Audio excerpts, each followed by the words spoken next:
Hello everyone, welcome to the channel. My name is Kaveri Shukla और इस video में हम लोग पार्ट 5 करके ठीक है आगे के क्वेश्चंस को कवर करेंगे। कुछ दिनों से मैं वीडियो अपलोड नहीं कर पा रही थी चैनल पे, लेकिन अब अभी रेगुलर यहाँ पे कंसिस्टेंसी के साथ वीडियो अपलोड करेंगे क्योंकि अब एग्जाम फॉर्म भी आ चुका है। ठीक है, अगर जिस जो भी मतलब स्टूडेंट्स हैं जिन्होंने अभी फॉर्म फिल नहीं किया है वो भी फिल कर ले और हम भी अभी फिल कर लेंगे। ठीक है, हमको भी अभी फिल करना है। ठीक है, आप लोग भी फिल कर लीजिएगा फॉर्म को। ठीक है, 7 नवंबर तक है। आप लोग को सब पता ही होगा कि फॉर्म कैसे क्या भरना है। ठीक है, तो नोटिफिकेशन आ चुकी है। दिसंबर में कभी भी एग्जाम हो सकता है, इसलिए अब हम लोग के पास टाइम कम है, तो ज्यादा से ज्यादा क्वेश्चंस कवर करने हैं। ठीक है, तो अभी आज से फिर जो भी इतने दिनों की गैपिंग हो गई थी इसके लिए कोई बात नहीं, लेकिन अब हम लोग यहाँ पे मैं कंसिस्टेंसी के साथ अब वीडियो अपलोड करूंगी और जितने भी क्वेश्चंस हम लोग को मुझे जितने भी मिलते हैं वो सब इसमें शेयर करेंगे। और आपको जो भी पीडीएफ है वो मैं डिस्क्रिप्शन बॉक्स में अपलोड कर दूंगी, आप जाके वहां से डाउनलोड भी कर लीजिएगा। ठीक है, अगर आपको मेरी वीडियोस अच्छी लगती हो तो प्लीज चैनल को सब्सक्राइब कर दीजिएगा, बेल आइकन हिट कर दीजिएगा और नोटिफिकेशन ताकि आपको मिल जाए जब भी मैं कोई वीडियो अपलोड करूँ। और लेट्स स्टार्ट। क्वेश्चन नंबर 26 में क्या है, देखिए यहाँ पे कैटेगरी ऑफ कंपनसेशन और कंपनसेशन प्लान। ठीक है, pay for time not worked, services and perquisites, protection program, incentive pay, deferred pay. ठीक है, तो यहाँ पे देख लीजिएगा सेकंड फर्स्ट का हो जाएगा फोर्थ, सिक लीव। ठीक है, pay for time not work. ठीक है, pay for time not work, यहाँ पे सिक लीव आ जाएगा। बी का फोर्थ हो जाएगा सर्विसेज एंड परक्सिट्स। बी का हो जाएगा फिफ्थ लो कॉस्ट मिल। ठीक है, सर्विसेज एंड परक्सिट लो कॉस्ट मिल। और प्रोटेक्शन प्रोग्राम सी, सी का हो जाएगा थर्ड। अगर आपको कोई प्रॉब्लम में दिक्कत, अगर आपको क्वेश्चन में कोई प्रॉब्लम आ रही हो तो आप हमसे कह सकते हो, डिस्कस कर सकते हो कमेंट बॉक्स में। आप कमेंट कर दीजिए, मैं इसका रिप्लाई जरूर करूंगी। और डी इंसेंटिव पे का हो जाएगा यहाँ पे सेकेंड स्टॉक ऑप्शन। और ई यहाँ पे डेफर्ड पे, ई का हो जाएगा सेविंग प्लान। ठीक है, चलिए नेक्स्ट देख लेते हैं आगे। Question number 27, according to Sale of Goods Act, which two of the following are defined as a goods? Movable property, growing crops, actionable claims या book debt? तो आंसर क्या आ जाएगा यहाँ पे, मूवेबल प्रॉपर्टी और बी ग्रोइंग क्रॉप्स।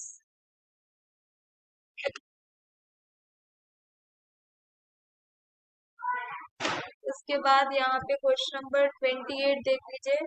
टू यहाँ पे assertion label reason, assertion reason question है ये।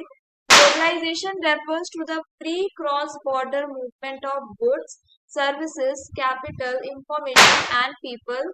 और रीजन इसको क्या बताया गया कि countries are consistently evolving innovative marketing barriers that are WTO compatible। ठीक है, तो globalisation refers to the free cross border movement of goods, services, capital, information and people.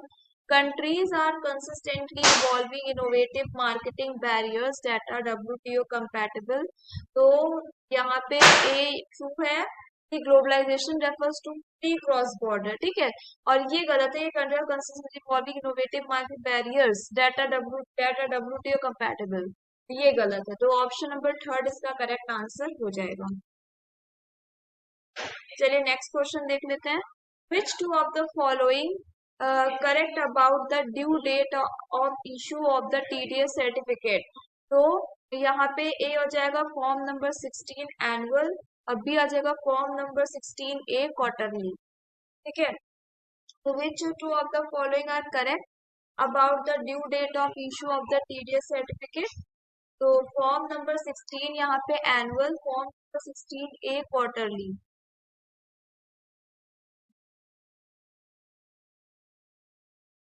चलिए नेक्स्ट क्वेश्चन देख लेते हैं। Which of the following statement are true? Payback period method considers all cash flows of a project. Payback period method concerns more with the recovery of cost than profitability. Net present value represent net addition to the wealth of shareholders. Accounting rate of return method incorporates risk as well as time value of money. तो correct answer क्या हो जाएगा? Payback period method concerns more with the recovery of cost and profitability. और C net present value represent net addition to the wealth of the shareholders. तो B, C is the correct answer.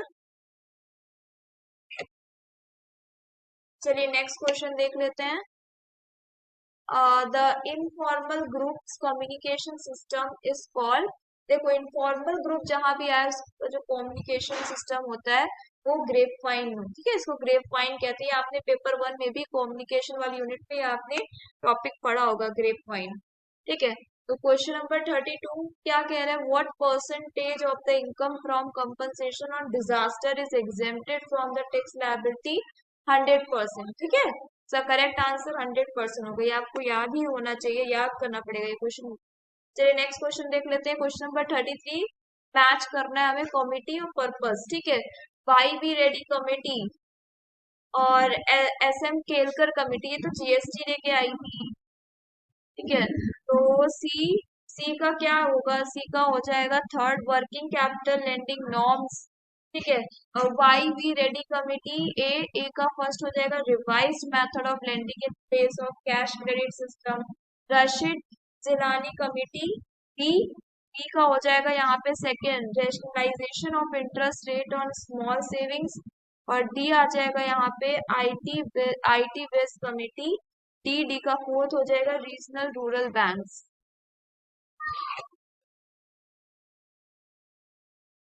और ये 34 वाला जो question है इसमें एक doubt है. अगर आपको इसका आंसर जो भी लग रहा हो, तो अगर आपको इसमें प्रॉब्लम या फिर इस क्वेश्चन में आपको कुछ मतलब कि आप इसको सर्च करिएगा, देखिएगा इस क्वेश्चन में या मैंने जो सही बताया हो, एक बार इस क्वेश्चन को जरूर देखिएगा कि which of the following laws affect business organisation? incorporation and bankruptcy laws, incorporation and bankruptcy laws, environmental protection law, occupational health and safety laws या competition law. तो ये सारी ही इसमें लॉज आ जाएंगे. ठीक है, सारे ही लॉज आ जाएंगे. क्वेश्चन में कुछ मिस्टेक है ऑप्शंस में क्या है, तो आप इसको देखिएगा क्वेश्चन. चलिए नेक्स्ट क्वेश्चन देख लेते हैं. ये मैच का कॉलम है ट्रांसफर ऑफ ओनरशिप. तो ये हो जाएगा contract of sale of goods. Sale of goodwill after dissolution B, B का थर्ड हो जाएगा dissolution of partnership firm. Buy back of securities C का फोर्थ हो जाएगा share capital of company. Promissory note D, D का first हो जाएगा negotiable instrument. ठीक है, तो ये इसका करेक्ट आंसर हो जाएगा.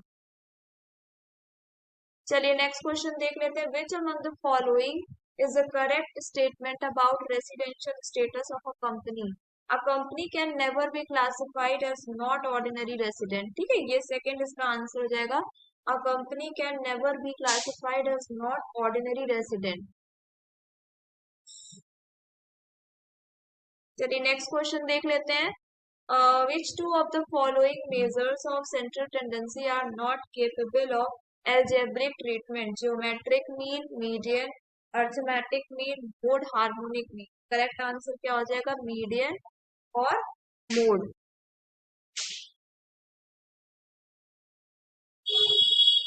तो दैट्स इट फॉर टुडे. ठीक है, आज that's it for today. Thank you अगर आपने मेरी वीडियो यहाँ तक देखी हो तो उसके लिए थैंक्स.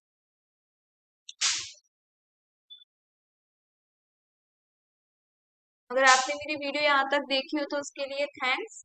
और प्लीज चैनल को सब्सक्राइब कर दीजिएगा, बेल आइकन हिट कर दीजिएगा और वीडियो को लाइक भी कर दीजिएगा अगर आपको मेरी वीडियो अच्छी लग रही हो. और पीडीएफ डाउनलोड जरूर कर लीजिएगा.